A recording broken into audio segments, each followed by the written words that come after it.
नमस्कार विद्यार्थियों। हमने पिछले टॉपिक में जो अध्याय 4 है प्रतिरक्षा एवं रक्त समूह, उसी का आरज कारक पढ़ा था। अब आरज कारक पढ़ने के बाद में हम देख रहे हैं कि रक्त का जो स्थानांतरण है वो किस प्रकार होता है। रक्त स्थानांतरण में हमने सब देखा है कि जब भी रक्त का डोनेट किया जाता है, रक्त का स्थानांतरण किया जाता है, एक व्यक्ति से दूसरे व्यक्ति में स्थानांतरण करते हैं, तो उस टाइम आपको पता हो तो डॉक्टर हमेशा चेक करता है कि ये व्यक्ति कौन सा ब्लड ग्रुप है। दोनों का ब्लड ग्रुप चेक होता है, दोनों का आरएच कारक चेक होता है, पॉजिटिव नेगेटिव चेक होता है। उसके बाद ही ब्लड एक व्यक्ति से दूसरे व्यक्ति में चढ़ाया जा सकता है। अब हम इसी टॉपिक के बारे में चर्चा कर रहे हैं और आज मैं आपको यह बता रहा हूं कि जो रक्त का स्थानांतरण है वो किस प्रकार होता है। अब यदि एक ब्लड ग्रुप का व्यक्ति दूसरे ब्लड ग्रुप का व्यक्ति दे दे जिसको नहीं दे सकता, तो क्या होगा और कौन सा ब्लड ग्रुप है किसको दे सकता है और किससे ले सकता है, ये आज हम इस टॉपिक के अंदर चर्चा करेंगे। तो सबसे पहले बात करते हैं, मैंने एक 4 ब्लड ग्रुप बताए हैं, blood group A, blood group B, blood group A B और ब्लड ग्रुप ओ। चारों ब्लड ग्रुप में हमें चारों चीजें पता है जो मैंने बता दिया आपको। ब्लड ग्रुप ए में एंटीजन ए पाया जाता है, प्रतिजन ए, और ब्लड ग्रुप ए में एंटीबॉडी बी पाई जाती है, एंटीबॉडी बी। ठीक है। ब्लड ग्रुप बी में एंटीजन बी पाया जाता है और एंटीबॉडी ए पाई जाती है। ब्लड ग्रुप ए बी में एंटीजन दोनों होते हैं लेकिन एंटीबॉडी नहीं होती है, और ब्लड ग्रुप ओ में एंटीजन नहीं होते हैं लेकिन एंटीबॉडी ए और बी दोनों होता है। एक चीज यहां पर आप विशेष रूप से समझ लीजिए, एंटीजन हमेशा बाह्य पदार्थ या प्रतिजन के रूप में कार्य करता है और एंटीबॉडी हमेशा प्रतिरक्षी के रूप में कार्य करता है। प्रतिरक्षी हमेशा ये चाहेगी कि एंटीजन को खत्म करे।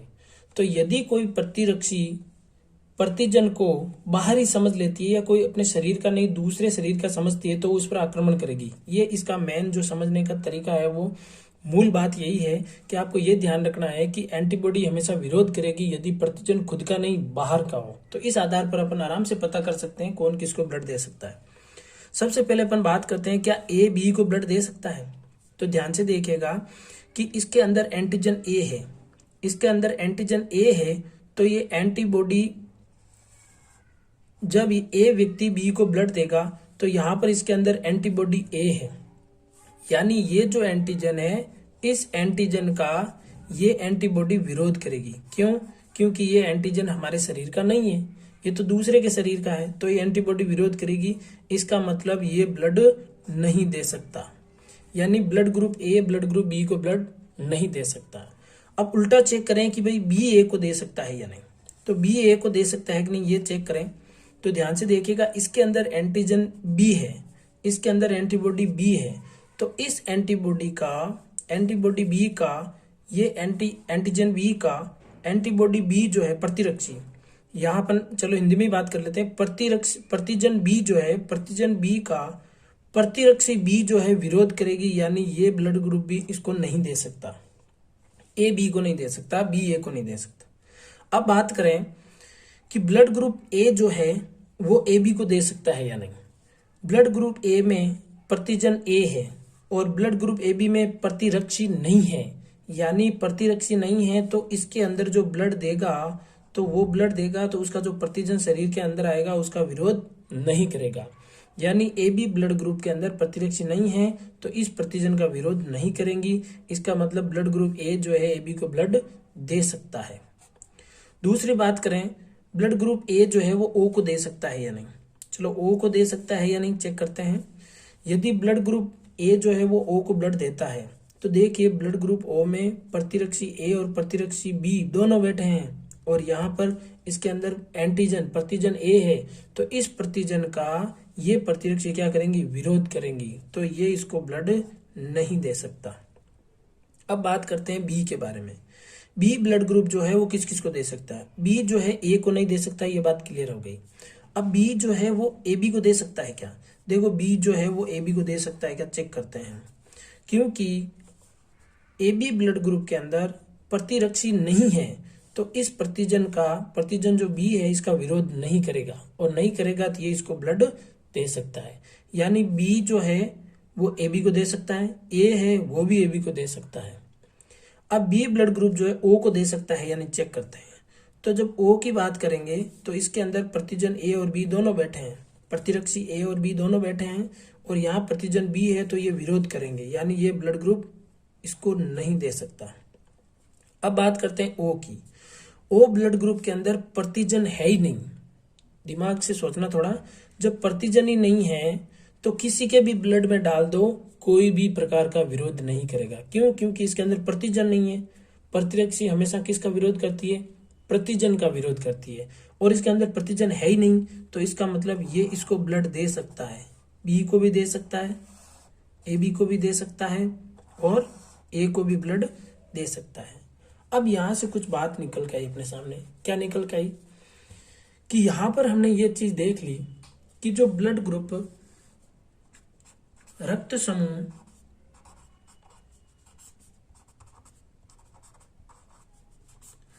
समूह ए बी जो है, रक्त समूह ए बी जो है वो सभी से ब्लड ले सकता है, यानी वो सभी से ब्लड लेता है। और जब वो सभी से ब्लड लेगा तो उसको कहेंगे सार्वत्रिक ग्राही।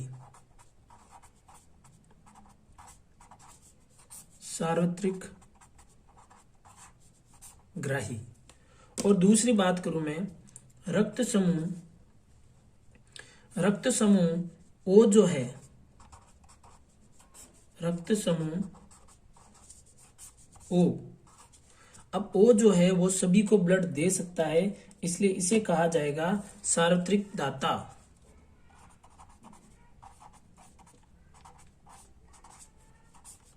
सार्वत्रिक दाता। अच्छे से याद रखना दोस्तों, क्योंकि यहाँ पर दो चीजें बहुत अच्छे से क्लियर हो जानी चाहिए। ये तो सबको पता है कि कौन किसको दे सकता है, कौन किससे ब्लड ले सकता है, लेकिन ये बहुत कम को पता होता है कि कौन किसको क्यों दे सकता है और क्यों नहीं ले सकता। ये मैंने आपको बता दिया यहाँ पर। अब एक जो टेबल बनी ऊपर, इस टेबल को पूरा करते हैं। इधर ब्लड ग्रुप दाता है ए बी ओ, और इधर ब्लड ग्रुप ग्राही है। आप मुझे बताइएगा, क्या ब्लड ग्रुप ए को ए दे सकता है? बिल्कुल दे सकता है, क्योंकि खुद का ब्लड खुद बिल्कुल ले सकता है और दे भी सकता है। ये सब में है, इसमें भी है, ओ में भी है और ए बी में भी है। इसका मतलब राइट, यानी ए ब्लड ग्रुप ए को दे सकता है। क्या ए ब्लड ग्रुप जो है वो बी को दे सकता है? नहीं दे सकता। अभी हमने चेक किया था, नहीं दे सकता। ब्लड ग्रुप ए जो है वो ए बी को दे सकता है? बिल्कुल दे सकता है, क्योंकि ए बी ग्राही है, सबसे रक्त लेता है। और ए जो है वो ओ को दे सकता है?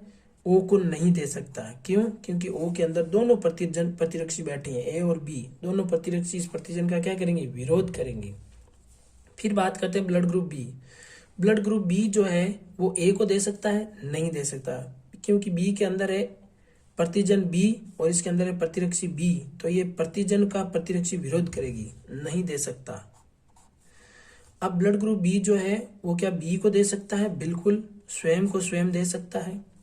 ब्लड ग्रुप बी जो है वो ए बी को दे सकता है? बिल्कुल दे सकता है, ये सार्वत्रिक ग्राही है, सबसे लेता है। और ब्लड ग्रुप बी जो है वो क्या ओ को दे सकता है? नहीं दे सकता, तो नहीं दे सकता। ए बी ब्लड ग्रुप जो है क्या वो ए को दे सकता है? ये देखिए, ए बी ब्लड ग्रुप जो है क्या वो ए को दे सकता है? तो देखो, ए बी ब्लड ग्रुप के अंदर एंटीजन ए और बी दोनों हैं, प्रतिजन ए और बी। जैसे ए को देगा तो ए के अंदर प्रतिरक्षी बी है, क्या करेगी? विरोध करेगी। तो ए बी जो है वो ए को नहीं दे सकता। अब ए बी जो है क्या बी को दे सकती है? बी के अंदर भी प्रतिरक्षी बैठी हैं, प्रतिरक्षी ए, तो ये नहीं दे सकता। क्या ए बी जो है बी को दे सकता है? बिल्कुल दे सकती है। अब ए बी जो है क्या ओ को दे सकती है? बिल्कुल नहीं दे सकती, क्योंकि ए बी के अंदर प्रतिजन ए और बी है और ओ के अंदर प्रतिरक्षी ए और बी है, दोनों आपस में क्रिया कर लेंगे, इसलिए नहीं दे सकते। फिर बात करते हैं blood group O. Blood group O जो है अभी हमने देखा, देखो ए को भी दे सकता है, ब्लड ग्रुप ओ जो है वो बी को भी दे सकता है, और ब्लड ग्रुप ओ जो है वो ए बी को भी दे सकता है, और ब्लड ग्रुप स्वयं तो स्वयं को देगा ही। ठीक है, तो ये इस प्रकार हमने सारणी कंप्लीट कर ली है। बहुत ही इंपॉर्टेंट, कंपटीशन के लिए भी ये क्वेश्चन बनते हैं। आप भी इसको अच्छे से ध्यान रखिएगा, कौन किससे ब्लड ले सकता है। और ये दो इंपॉर्टेंट बातें याद रखिएगा, सार्वत्रिक ग्राही और सार्वत्रिक दाता। अब यहाँ पर मैंने आपको प्रतिजन आरएच कारक के आधार पर नहीं बताया है कि आरएच कारक के आधार पर कौन ले सकता है, कौन दे सकता है। आरएच कारक के आधार पर सिर्फ आपको इतना सा ध्यान रखना है कि आरएच कारक यदि पॉजिटिव है तो पॉजिटिव को ही दे पाएगा, वो नेगेटिव को नहीं दे सकता है। बस इतना सा ध्यान रखिएगा, बाकी प्रक्रिया सेम ही रहेगी। यदि ए पॉजिटिव है, यदि ब्लड ग्रुप ए पॉजिटिव है और उसको यदि ब्लड आप ए दे दोगे, ए नेगेटिव, यदि ए पॉजिटिव को आप ए नेगेटिव दे दोगे तब तो कोई फर्क नहीं पड़ेगा। क्यों? क्योंकि इसके अंदर आरएच कारक है और इसके अंदर नहीं है, तो जो नहीं है तो वो इसके अंदर जाएगा, कोई फर्क नहीं पड़ेगा। लेकिन इसके अंदर आरएच कारक है और इसके अंदर नहीं है, तो ये जो ए नेगेटिव है वो ए पॉजिटिव का क्या करेगा? विरोध करेगा, क्योंकि ए इसके अंदर आरएच कारक है और आरएच कारक एक प्रोटीन है, बाह्य प्रोटीन है, इसका विरोध करेगा। यानी पॉजिटिव वाले नेगेटिव वाले को नहीं दे सकते, लेकिन नेगेटिव वाले पॉजिटिव को दे सकते हैं। ये चीज आप इसे ध्यान रखिएगा। चलिए अब अगला टॉपिक जो स्टार्ट करते हैं वो है आरएच कारक के आधार पर यदि रक्त स्थानांतरण कर दिया जाए तो क्या होगा। अब हम देखते हैं कि आरएच धनात्मक वाला व्यक्ति यदि आरएच ऋणात्मक वाले को ब्लड दे दे तो क्या होगा। हेडिंग डालेंगे अपन, आरएच कारक के आधार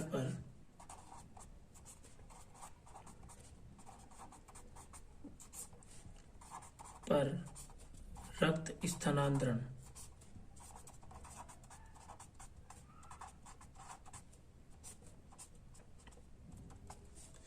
ये बहुत ही इंपॉर्टेंट टॉपिक है बच्चों, हर कोई आपको ये नहीं पढ़ाएगा, नहीं बताएगा, लेकिन मैं आपको अच्छे से बता रहा हूँ, पूरा एक्सप्लेन कर रहा हूँ कि आरएच कारक के आधार पर भी यदि रक्त दे दिया जाए तो क्या होगा, उस व्यक्ति की स्थिति क्या होगी। देखो इसके अंदर बिल्कुल सिंपल सी बात है। बात यह है कि यदि एक आरएच व्यक्ति है वो दाता है, जिसको अपन कहेंगे RH positive, RH positive. RH धनात्मक व्यक्ति जो है वो एक दाता है, वो ब्लड देता है। किसको देता है? वो ब्लड देता है आरएच नेगेटिव वाले को, ठीक है, जो है ग्राही। जब आरएच धनात्मक वाला व्यक्ति आरएच ऋणात्मक वाले व्यक्ति को रक्त देगा तो आपको पता है कि आरएच कारक क्या है? आरएच पॉजिटिव है, इसका मतलब इसके अंदर एक प्रतिजन एक्स्ट्रा है और वो प्रतिजन जैसे ही ग्राही के अंदर जाएगा तो वो उसका क्या करेगा? विरोध करेगा। ऐसे ही समझ लीजिए कि जैसे ये ए पॉजिटिव है, आपने अभी सीखा था कि ए वाला ए को ब्लड दे सकता है, ए ब्लड ग्रुप वाला व्यक्ति ए ब्लड ग्रुप वाले को रक्त दे सकता है। इसको ऐसे समझ सकते हैं कि यदि ये ए पॉजिटिव है और यदि ये ए नेगेटिव है, यानी ए पॉजिटिव वाला ए नेगेटिव वाले को ब्लड नहीं दे सकता है। अब अगर दे दिया तो क्या होगा? देखो, यदि ए पॉजिटिव वाला व्यक्ति ए नेगेटिव वाले व्यक्ति को देगा ब्लड तो क्या होगा? जो ग्राही होगा, ग्राही के शरीर में आईजीजी प्रतिरक्षी का निर्माण हो जाएगा। आईजीजी प्रतिरक्षी अभी पिछली क्लास में हमने पढ़ा था। आईजीजी प्रतिरक्षी जो है वो क्या करेगी? इस प्रतिजन का विरोध करेगी। आईजीजी प्रतिरक्षक का निर्माण हो जाता है,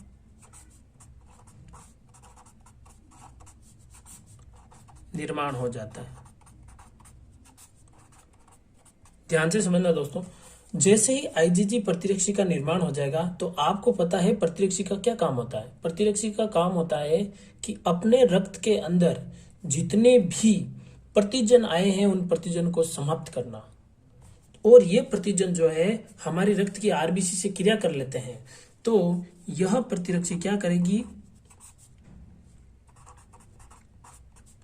यह प्रतिरक्षी रक्त में आरबीसी को समूहन विधि द्वारा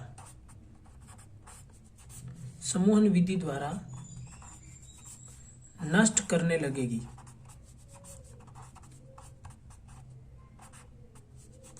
ये क्या करेगी? ये आईजीजी प्रतिरक्षी जो है ये क्रिया किसमें हो रही है? ये सिर्फ ग्राही में हो रही है, जिसने रक्त लिया है। तो जिसने रक्त लिया उसी के शरीर में ये क्रिया होगी। क्या होगी? ये आईजीजी प्रतिरक्षी जो है उसके खुद के शरीर की आरबीसी को क्या करेगी? नष्ट करने लग जाएगी। और जब अपने शरीर के आरबीसी को नष्ट करेगी तो हमारे रक्त के अंदर एक पदार्थ बन जाता है। तो रक्त में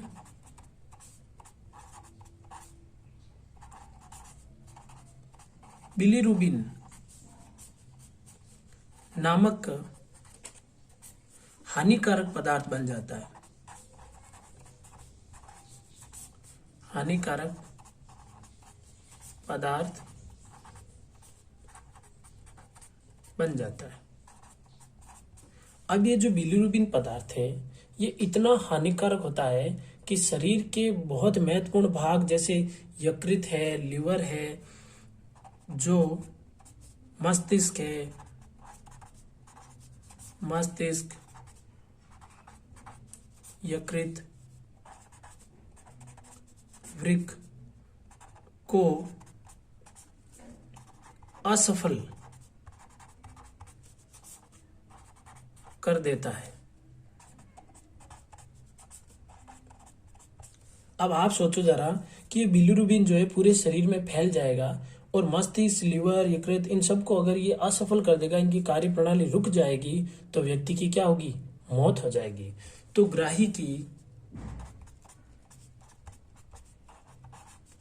ग्राही की मृत्यु हो जाएगी। और यही गलती जो है वो कार्ल लैंडस्टीन ने जब रक्त का वर्गीकरण किया था तब हुई थी, क्योंकि कार्ल लैंडस्टीन ने 4 प्रकार रक्त बता दिए, ए बी ओ, और कौन किसको दे सकता है ये भी पता कर लिया था। तो वहां से ये निष्कर्ष निकल के आया था कि जो ब्लड ग्रुप ए है वो ए को दे सकता है। तो यही जो क्रिया है ये वहां पर की गई, ए वाले को दिया, और ऐसे बहुत सारे कम केस हुए जिसमें ए व्यक्ति ब्लड ग्रुप ए को दे रहा है और व्यक्ति की मौत हो गई। तो पता चला कि ऐसा क्या कारण रहा।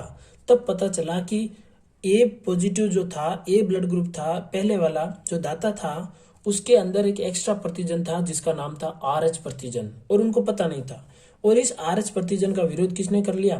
ग्राही की प्रतिरक्षी ने कर लिया, और ये बिलीरुबिन नामक पदार्थ बन गया और व्यक्ति की मौत हो गई थी। तब पता चला मक्का का रिसर्च नामक बंदर पर फिर टेस्ट किया गया और एक और प्रतिजन निकल के सामने आया, आरएच। अब ये कंप्लीट हो गया है कि आरएच के आधार पर यदि ब्लड को दे दिया जाए तो कभी भी कोई प्रॉब्लम नहीं हो सकती, और उसके बाद कोई प्रॉब्लम हुई भी नहीं। अब ये जो आरएच कारक है ये महिलाओं के लिए भी बहुत महत्वपूर्ण है। जब महिलाएं गर्भवती होती है तो आरएच कारक जो है महिला के शरीर में एक आईजीजी प्रतिरक्षी का निर्माण कर देता है। तो आईजीजी प्रतिरक्षी का निर्माण कर देता है, तो ये आईजीजी प्रतिरक्षी कब उनको क्षति पहुंचाएगी, कब उनके लिए हानिकारक होगी, ये आज इस टॉपिक में हम पढ़ेंगे। बहुत इंपॉर्टेंट टॉपिक है और बहुत ही सीखने लायक टॉपिक है, बहुत अच्छा टॉपिक है। तो अगला जो टॉपिक अपन लेंगे वो है गर्भ रक्ताणु कोरकता।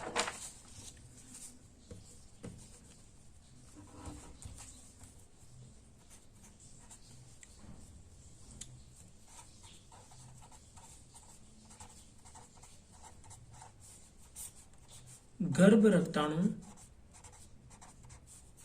कोरकता, इसको इरिथ्रोब्लास्टोसिस भी कहा जाता है। अब ये होता क्या, मैं आपको पहले एक संक्षेप में बता देता हूं कि ये जो इरिथ्रोब्लास्टोसिस है ये होता क्या है। तो इसको मैं आपको एक फ्लो चार्ट द्वारा समझा देता हूं जिससे आपको अच्छे से समझ में आ जाए। देखो इरिथ्रोब्लास्टोसिस में क्या होता है, गर्भ रक्ताणु कोरकता में क्या होता है।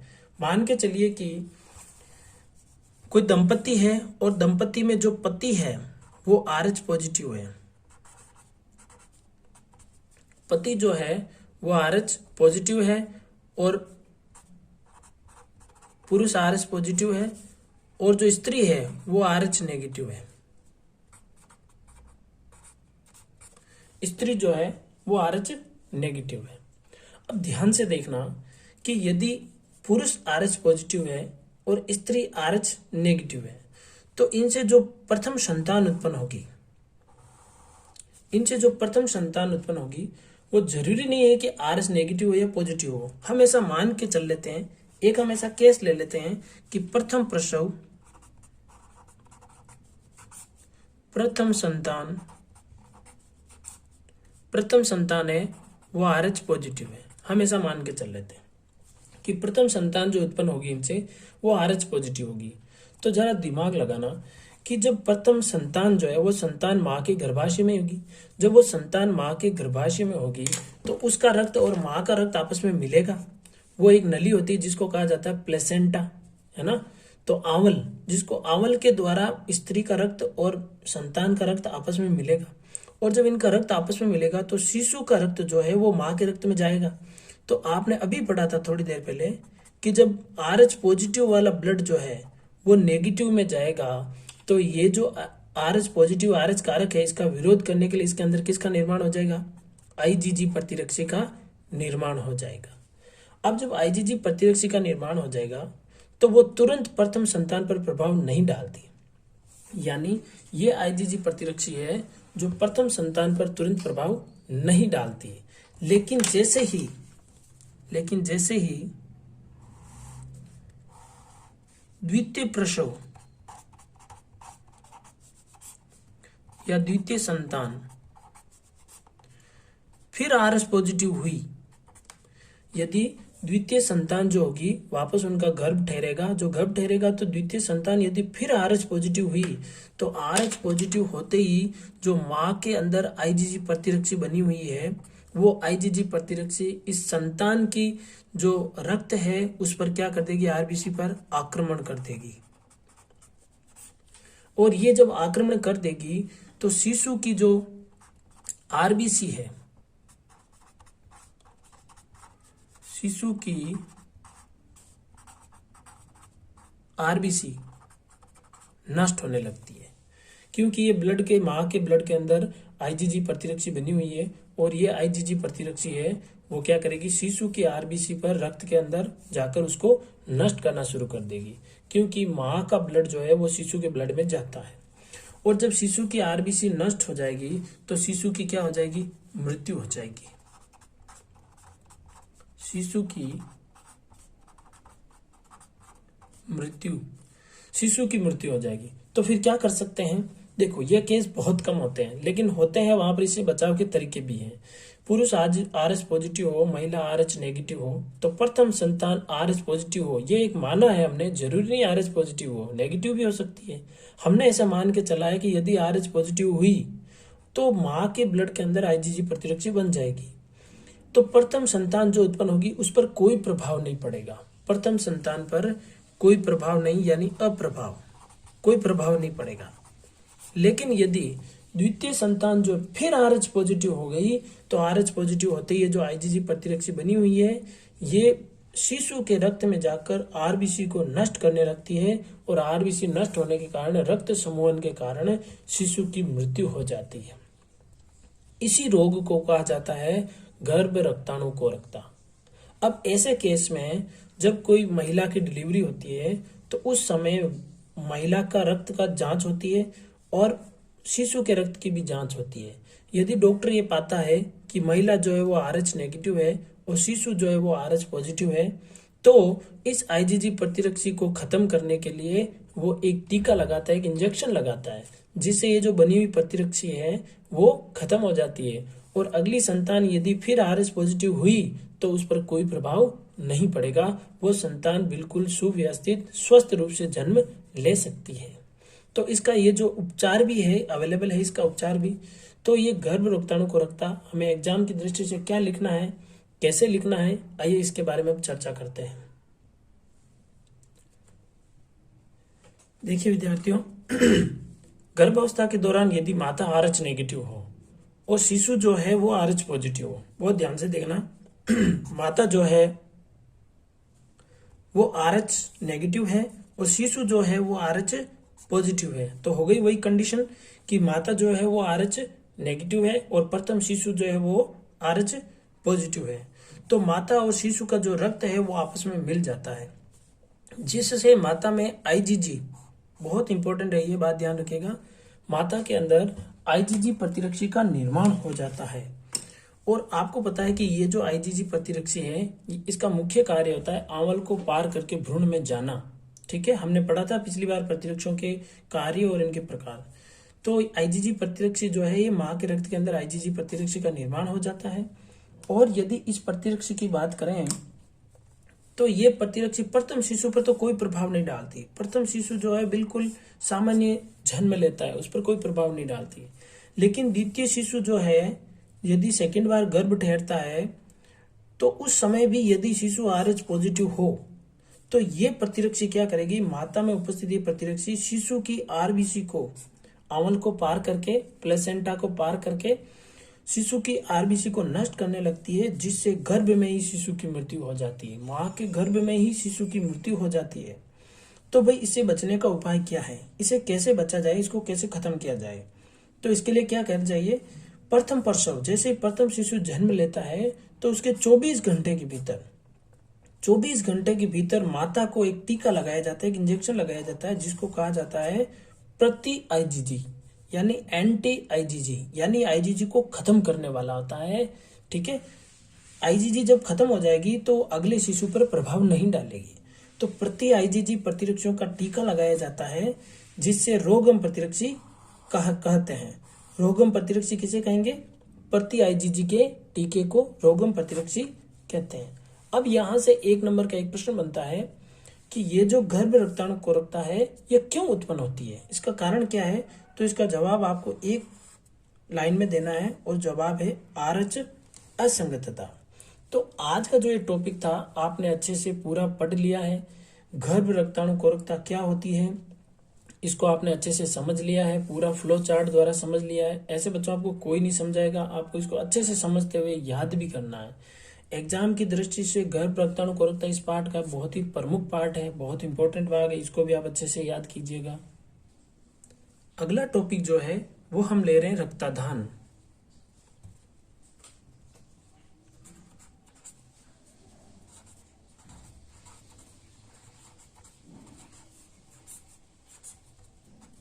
रक्तदान एक तरीके से कहा जाए तो ये रक्तदान भी हो सकता है, एक तरीके से ये रक्त स्थानांतरण भी हो सकता है।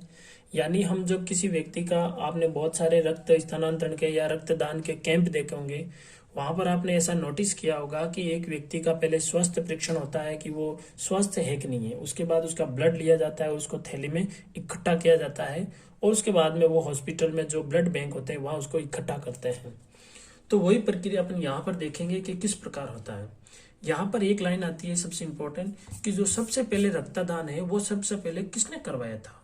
तो जो सर्वप्रथम रक्तदान की जो प्रक्रिया है वो एक साइंटिस्ट ने कराई और उनका नाम है,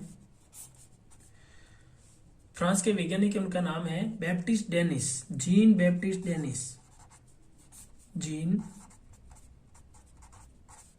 बैप्टिस्ट डेनिस। ये उस वैज्ञानिक का नाम है जिसने सर्वप्रथम रक्तदान की क्रिया को संपादित किया था। ये फ्रांस के एक वैज्ञानिक हैं और इन्होंने ये जो रक्त स्थानांतरण का जो कार्य है वो लगभग 1667 ईस्वी में किया था। और किस में किया था? इन्होंने ये जो रक्तदान है वो एक 15 वर्षीय बालक में भेड़ के रक्तदान से करवाया था। यानी एक 15 साल का बालक था, उसके अंदर भेड़ का रक्त डाला गया था। हालांकि उसके बाद में इस प्रतिबंध को या इस रक्त स्थानांतरण की क्रिया को बिल्कुल प्रतिबंधित कर दिया है। यानी पशुओं से मानव में रक्त का जो स्थानांतरण वो नहीं किया जा सकता, क्योंकि पशुओं की ब्लड ग्रुप बिल्कुल, ब्लड का जो संरचना है वो अलग होती है। उसमें बहुत सारे बैक्टीरिया, कीटाणु या अन्य प्रकार की बीमारियों से रोगग्रस्त होने वाले कारक भी हो सकते हैं। इस वजह से इसको रक्तदान पर निषेध कर दिया गया। अब दूसरी बात आती है कि हमें रक्तदान की आवश्यकता क्यों है, यानी रक्तदान क्यों जरूरी है, कहाँ जरूरी है, क्यों देने की जरूरत पड़ती है। तो अगली टॉपिक की बात करते हैं, आवश्यकता। तो रक्तदान की आवश्यकता क्यों है? एक व्यक्ति से दूसरे व्यक्ति में रक्त दिया जाता है, लिया जाता है, वो ऐसा क्यों? तो आपको पता है कि यदि किसी व्यक्ति की कोई चोट लग जाती है, बहुत सारे एक्सीडेंट होते हैं जिसमें चोट लग जाती है, व्यक्ति को चोट लगने के कारण व्यक्ति के अंदर ब्लड की कमी आ जाती है और ब्लड की कमी आने के कारण उसको दूसरा ब्लड चाहिए होता है। तो एक बात तो ये क्लियर हो गई कि चोट लगने पर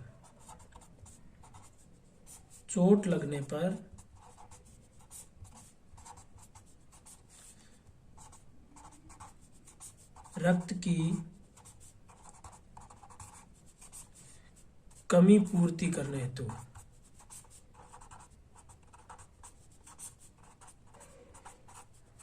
जब व्यक्ति को चोट लग जाएगी तो उसके अंदर बहुत सारा रक्त बह जाएगा। रक्त बहने के कारण उसके अंदर ब्लड की कमी आ जाएगी, तो उसको नया ब्लड देने के लिए भी रक्तदान की आवश्यकता है। दूसरी बात करें कोई इस प्रकार की बीमारियां होती है जिसके कारण उसके अंदर रक्त बिल्कुल नहीं रहता है, बहुत कम हो जाता है, यानी रक्तहीनता। तो यदि गंभीर रूप से कोई रक्तहीनता हो जाए, यदि गंभीर रूप से रक्तहीनता हो जाए, रक्त की कमी आ जाए, तो भी रक्तदान की आवश्यकता है।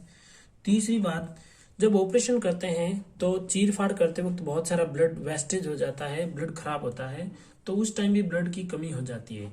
तो शल्य चिकित्सा में भी ब्लड की आवश्यकता होती है। जब ऑपरेशन करते हैं तब भी ब्लड की आवश्यकता होती है। अगली बात करते हैं, जब मलेरिया जैसे रोग होते हैं तो कई बार प्लेटलेट्स जो हैं वो बिल्कुल कम हो जाते हैं, बहुत ही अत्यधिक मात्रा में कमी पाई जाती है, तो उस स्थिति में भी रक्तदान की आवश्यकता होती है। यानी मैं कह सकता हूं बीमाणु की रक्त में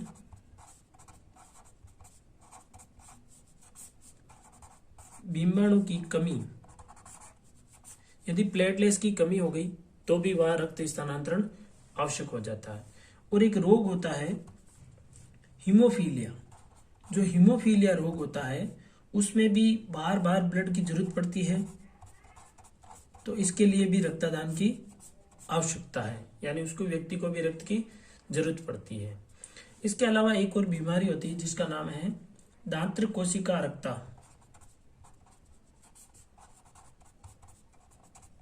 दात्र कोशिका रक्ता,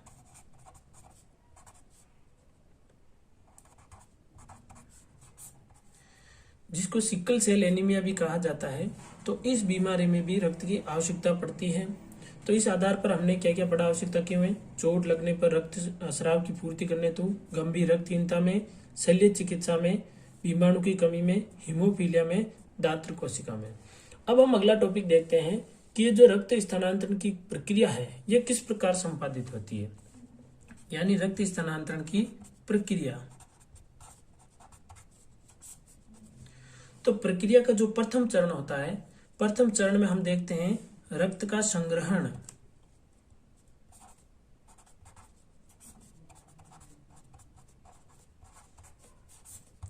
हम जानते हैं कि सबसे पहले तो रक्त का संग्रहण करना पड़ेगा, तभी किसी दूसरे व्यक्ति को दिया जाएगा। अब संग्रहण करने के लिए हम किसी से ब्लड लेंगे, तो जब हम किसी से ब्लड लेंगे तो हमें किस किस बातों का ध्यान रखना है? तो कौन कौन सी बातों का ध्यान रखना है? पहली बात, जो दाता है उस दाता का स्वास्थ्य परीक्षण करो। दाता का स्वास्थ्य परीक्षण, जो रक्त दे रहा है व्यक्ति उसको ये देखा जाए कि उसका स्वास्थ्य कैसा है, उसको किसी गंभीर बीमारी से ग्रसित तो नहीं है, उससे ब्लड ले लिया किसी और को चढ़ा दिया तो उसको भी हो जाएगी, ये ध्यान रखा जाता है।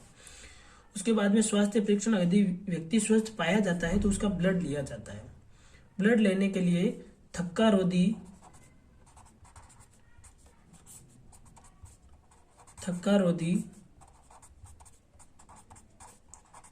थैलियों में एकत्रित, ऐसी थैलियां होती है जो बिल्कुल साइंटिफिक थैलियां होती है, उसके अंदर रक्त को रखा जाएगा तो वो खराब नहीं होगा। खराब हो जाता है तो उसको कहते हैं थक्का जमना, और खराब नहीं होता है तो उसको कहते हैं थक्का रोधी।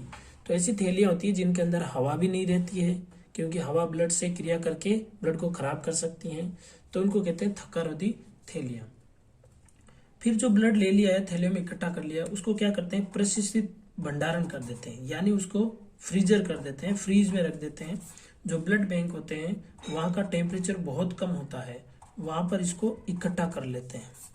ठीक है, तो थर्ड स्टेप है प्रशिक्षित भंडारण करना। अब ये जो ब्लड बैंक के अंदर ब्लड पड़ा रहेगा, तो उस ब्लड के अंदर जो वहां बैठे कर्मचारी वो जांच करेंगे कि इस ब्लड की थैलियों के अंदर कौन कौन से रोग है, और वो थैली के ऊपर लिख देंगे। यानी रक्त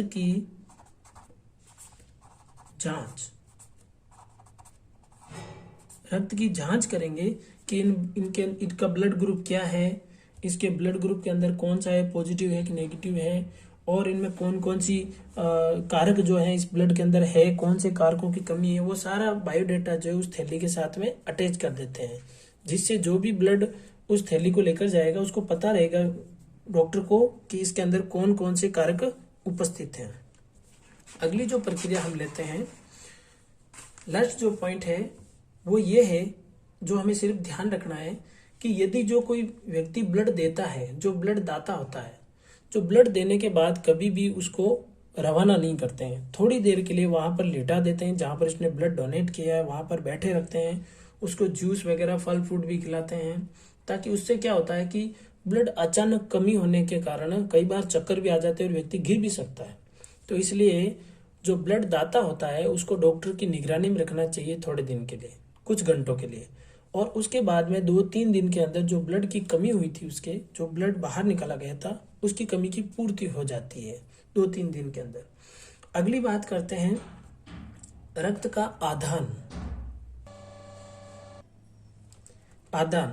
आदान में हमें क्या क्या ध्यान रखना है। देखिए, जब ब्लड एक व्यक्ति से ले लिया गया है, अब दूसरे व्यक्ति में चढ़ाया जा रहा है रोगी को, तो वहां पर सबसे विशेष बातें वो ध्यान रखनी है। पहली बात ये ध्यान रखनी है कि दाता और ग्राही जो है उनके ब्लड के अंदर ABO RH का जांच या मिलान कर लेनी चाहिए। दाता और ग्राही का जो रक्त है उसका ABO और RH का मिलान करना जरूरी है। दूसरा है, आदान प्रक्रिया के 30 मिनट पहले ही ब्लड को शीतित भंडारण से बाहर लाना चाहिए, 30 मिनट पूर्व, इससे पहले नहीं लाना चाहिए। और रक्त जो है वो शिरात्मक रूप से दिया जाना चाहिए। शिरात्मक रूप का अर्थ हुआ कि हमें उस वाहिनी में रक्त को देना है जो फेफड़ों में जाती हो। तो फेफड़ों में जाने वाली होती है शिराएं, जो फेफड़ों में अशुद्ध ब्लड को लाती हैं और शुद्ध करने के लिए भेजती हैं। तो इसलिए शिरा में देना चाहिए। धमनी में तो शुद्ध ब्लड बहता है, उसमें नहीं डालना चाहिए। किसमें? शिरात्मक रूप से दिया जाना चाहिए। और अगला है, आदान से पूर्व मरीज में जब ब्लड दिया जाता है तो वहां पर मरीज के अंदर ज्वर है, ठंड है, दर्द है, ये सारी प्रतिक्रियाएं उत्पन्न हो जाती है। तो इनको रोकने के लिए डॉक्टर उनको औषधियां देता है। ये भी कुछ प्रक्रिया है जो आदान के समय कुछ बातें और ध्यान रखनी चाहिए।